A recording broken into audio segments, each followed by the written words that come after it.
Hey there, I am Emma Karsten and this is Cleaning with Karsten. Today we're showing you how to clean Bessie. You should have already watched the other pathway videos, but this one is going to go through the smaller details that you might have missed in the other video or that weren't shown.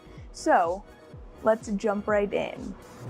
As Pathway said, you'll need to ensure that each hopper is rinsed with at least 10 quarts of water followed by 10 quarts of K5 sanitizer.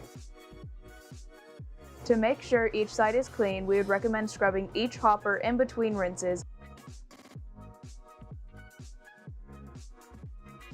as well as scrubbing each of the inlet holes with an inlet brush. The next part of cleaning Bessie is going to be cleaning the spindles, which is everyone's favorite part of cleaning Bessie. But before we show you some ways to clean Bessie correctly, we're going to show you some ways to not do it.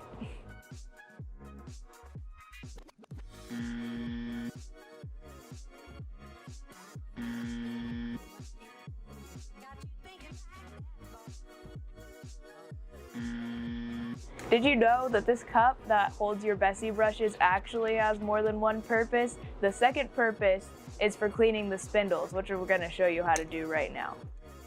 Grab this stainless steel cup and fill it about a third of the way up with warm water. Then pretend the cup is an unmixed frosted lemonade and get to mixing.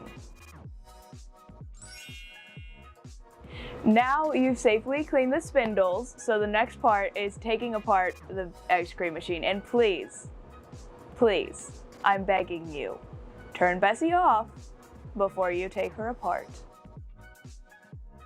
There are other videos on Pathways that show you how to disassemble your ice cream machine, but since you should hopefully have already seen those, we're going to jump ahead to the fun part.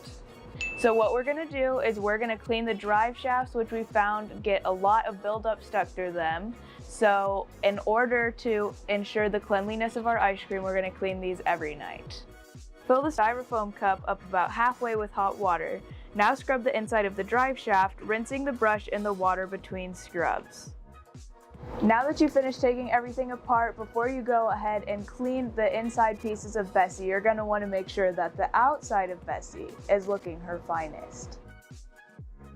Be sure to clean each of her vents every night to ensure she stays free of any ice cream buildup.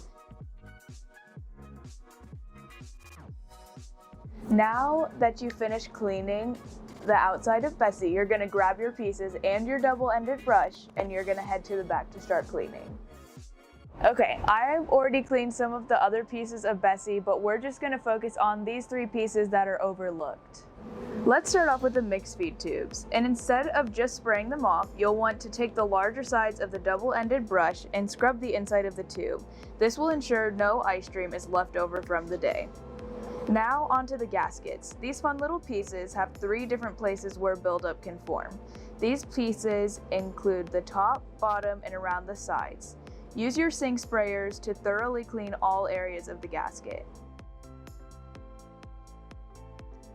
Finally, the freezer door. This step might seem pointless at first, but you'll be able to prevent any buildup from forming. Take the smaller end of your double-ended brush and scrub the primer plug holes. After you've thoroughly cleaned all of the pieces, leave them to soak in the K5 sanitizer water. Now, not that I've ever forgotten, because why would I? You're going to want to make sure you grab your pieces from the back and dump out the K5 sanitizer water and bring your pieces back up to front of house. Thanks for joining me on this adventure. I hope that these gave you some insightful tips on how to close Bessie more quick and efficient, and I hope you learned something from this, because I did. Join us next time when we clean something else. This has been Cleaning with Karsten.